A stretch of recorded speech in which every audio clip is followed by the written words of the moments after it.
Hi, it's Will back with a very interesting diary entry for 23rd of February 1906. And this one talks about the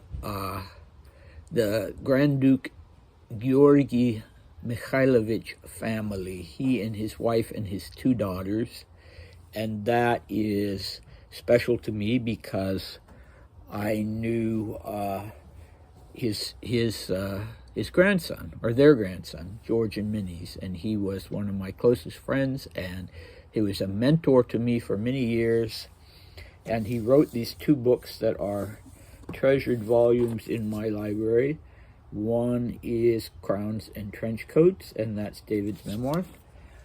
And this one, a must-have volume if you can get a copy, and you're interested in the Romanov Grand Dukes. This is the one to have. All right, but I'll talk more about those, and we'll look at them a little more after I've read the diary entry. Okay, so Thursday, 23rd February, 1906. We were in St. Petersburg, had lunch with Aunt Minnie and Uncle Georgy, had lunch with Aunt Minnie, and Uncle Georgie and Auntie shouted at each other the whole time. After lunch, Nina and Ksenia came. They're both darlings, especially Nina. She's so sweet. She showed us everything and took us around the rooms. She speaks excellent English, but her Russian is a little worse and she has an English accent. Ksenia was a little afraid of us, but then she began to show us her rooms and toys too. I noticed long ago that Aunt Minnie loves Maria more than me, and that's understandable because Maria reminds her of Mama. But today I noticed that Auntie acknowledges me too, and was even very affectionate toward me. She asked me about Uncle's death, but I didn't have time to tell her much because I had to go to Wallison, who examined my teeth and Maria's. I need 12 fillings. Actually, it seems 13. That's fantastic. From Wallison, we went to see M.N.'s mother, who treated us to sweet pie and tea. Maria was measured for a corset. Returning home, we had dinner and then went ice skating at 9:30. It's a wonderful night, but the ice is all lumps and seems to be covered with sugar. 10:05. Okay, another nice day for our little friend. And let's talk about this family. So Aunt Minnie, maybe you remember, Maria Georgievna was Dmitri's true biological aunt. His mother and Aunt Minnie had been sisters. And Georgy Mikhailovich was another son of the Caucasian branch of the family that had lived in the Caucasus when Uncle Misha, who you heard about a couple of diary entries ago, was the viceroy there and raised his children there. So, and like Dmitri's mother, Minnie had been born a princess of Greece. All right, so they had two little girls, Nina and Ksenia. And the girls were 5 and 2 years old at the time. And Dmitri, of course, finds them absolutely charming, which is rather sweet. Now, Nina was David's mother, and unfortunately, I didn't get to meet her or her sister Ksenia because they had both passed away. By the time I met David, he was himself elderly.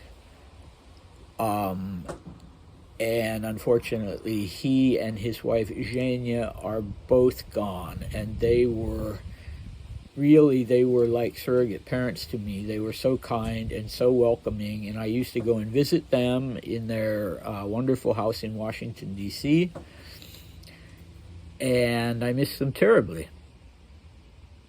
And of course, they told me lots of stories. Zhenya was also a child uh, of aristocratic Russian emigres, though not royal. But they told me lots of stories. And one of the things that I remember was David being, when the DNA testing was done on the remains of this Polish woman, Anna Anderson, who had claimed to be Anastasia, I should say, he accepted the results, but he was very, very surprised. I mean, really baffled, because his aunt and his mother had both accepted the claims of this woman, despite the fact that they had been playmates to the real Anastasia and her sisters. And so he had taken their word for it, even though the evidence was against it. But he did accept the DNA evidence, and I remember just how befuddled he was by that, and what could have made them think that this woman was Anastasia. And that is sort of connected to another story that my godmother told me. She and her husband were traveling in Canada in the 1950s, and in fact they lived there for a while. And they went to visit Grand Duchess Olga, the Tsar's younger sister, and she was living in Canada at the time in quite modest circumstances. And they went to visit her, and they knew that at one point she had acknowledged, like Ksenia and Nina, she had acknowledged the false Anastasia as being her actual niece.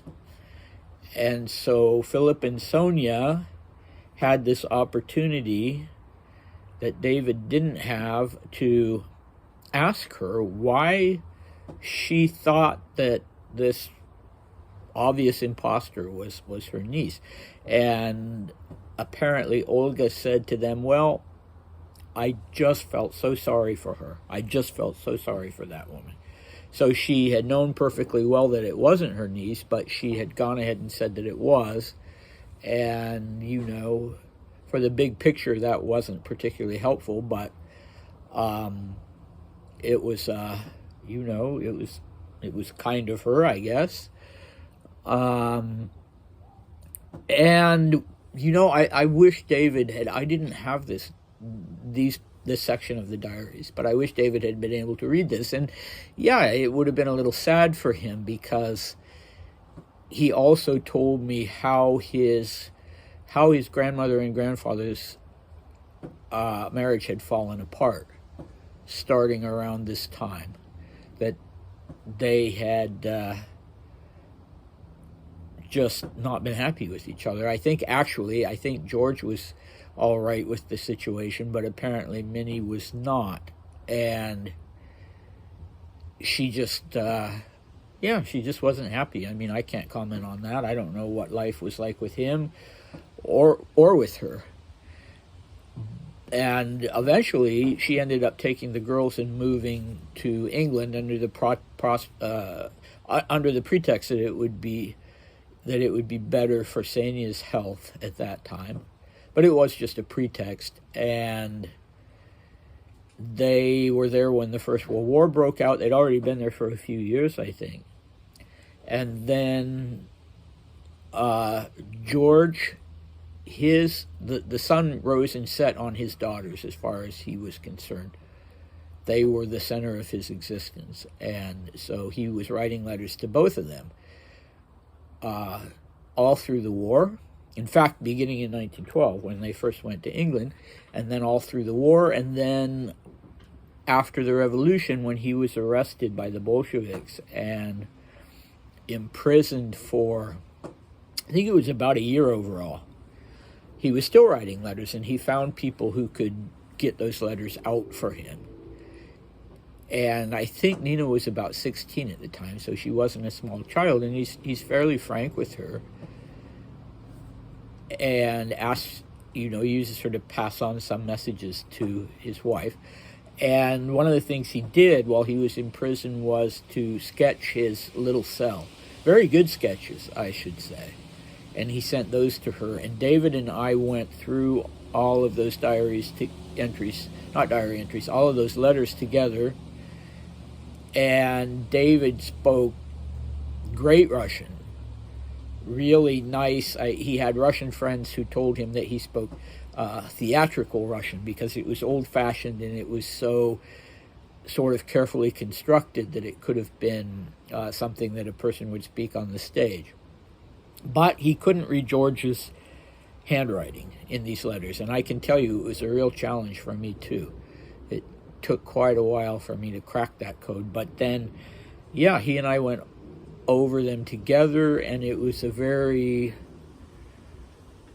kind of an intense experience. It was a very interesting experience, following the whole course of things from the beginning of the war and even earlier all the way through to this man's imprisonment and then his death, which of course he didn't write about his death, but David and I both knew what happened. And in fact, Dmitri's father was in the same prison, and the two of them were killed together. They were taken out and shot and then buried somewhere, and no one has found their remains to date.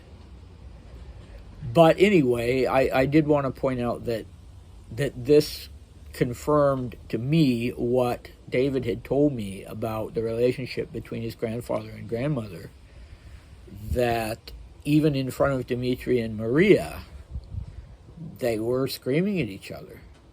They were not getting along.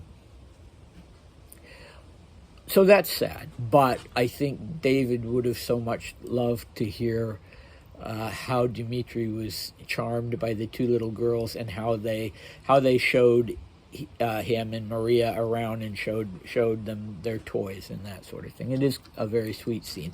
And he probably would also have found it interesting, Dmitri's observation, that Nina spoke very good English, but her Russian was not so good. And when she spoke Russian, she had an English accent. And actually, Grand Duchess Maria, Dmitri's sister, had said in her memoirs that she and Dmitri spoke English first, and that they dropped their H's because their nanny dropped her H's. But I don't know about that. That may be a bit of exaggeration because Dmitri's English was not on the same level as his Russian. I will say that, having read them both, although his Russian is a little bit odd too. So again, this poor kid is always thinking that people don't love him, or that they love Maria more, and he sort of says that he understands that because Maria reminds Minnie of her beloved sister who died young at the age of 21. And I wonder, I actually wonder if Dmitri thought that other people blamed him for his mother's death. I hope not. He never says that explicitly. But this time, he says, I like the way he puts it, that Auntie acknowledges me too. And she was treating him affectionately. And I can't imagine that ever not being the case, because she was his sister's son. All right, so what does surprise me in this interaction between the two of them is that she asked him to talk about Grand Duke Sergei's violent death, and that was a very traumatic experience for him and his sister and everybody concerned, and it surprises me that she would ask him about that. It hadn't been that long ago. But she did, and whether truthfully or untruthfully, he says that he didn't tell her much about it because he had to go. Well, so this is a whole new topic, the topic of teeth. And it wasn't a minor thing for Dmitri. It was a major thing for Dmitri. He and Maria go off to this dentist who examines their teeth, and he's informed that he needs 12 or 13 fillings. And when he remarks on that, he says, "That's fantastic," which I assume is sarcasm. I can't imagine him having enjoyed having dental work done, but he certainly got used to it. And the reason I say it's important is because that was throughout his life. Wherever he was at, he was always having to go off and find the nearest dentist. Even when he was trying to make his way from Central Asia and the Middle East to Europe after the revolution, he had to go and see a military dentist in Baghdad. That's a funny story, but we'll have to get to that later. And then again, when he first arrived in England, he had to make several urgent dental appointments, and he ended up having teeth pulled in and getting partial dentures, which he was embarrassed because, he was in his 20s. But later on, even at the end of his life, in his Schatzalp diaries, even in Davos, he was having to go to the dentist. But I think my guess would be that he probably had full dentures by then. And what he talks about in relation to the dentist in Davos is that he had inflamed gums. And actually, I did a little bit of reading about that, and my friend Janet Ashton commented on that, and apparently periodontal disease, I think that's what you call it, gum disease, can be a major factor in undermining people's overall health. And so I wonder if that contributed at all to his poor health at that time. All right, then I really like this last line. It surprises me that when they got home, they went ice skating at 9:30 when bedtime was between 10 and 11, but they went. It must have been just for, like 15 minutes or something. And I like how Dmitri describes it. It's a wonderful night, but the ice is all lumps and seems to be covered with sugar. Very poetic. And it makes me think also of what he was talking about the plaintive cry of the owl that he heard. And his younger half-brother, who was killed by the Bolsheviks, actually had shown great promise as a poet in his teenage years. And there was some literary talent in the Romanov family, most famously with Konstantin Konstantinovich, Dmitri's uncle. But I like that he notices these things. And that remains consistent throughout his diaries. There are times when he's quite poetic. All right, so that is... no, that's not it. I'm going long, but I wanted to return to these books just briefly. There's a nice... if I can hold it up, there's a nice photograph here in David's book on the Grand Dukes. So you have Grand Duke George in both photos, and then you have his wife, Aunt Minnie, in this photo. I don't have a photo of the two girls, but anyway, this is a great reference book with some great stories in it. And let's see, Crowns and Trench Coats has a picture of David himself. There he is. So he's younger in that photo than he was when I first met him.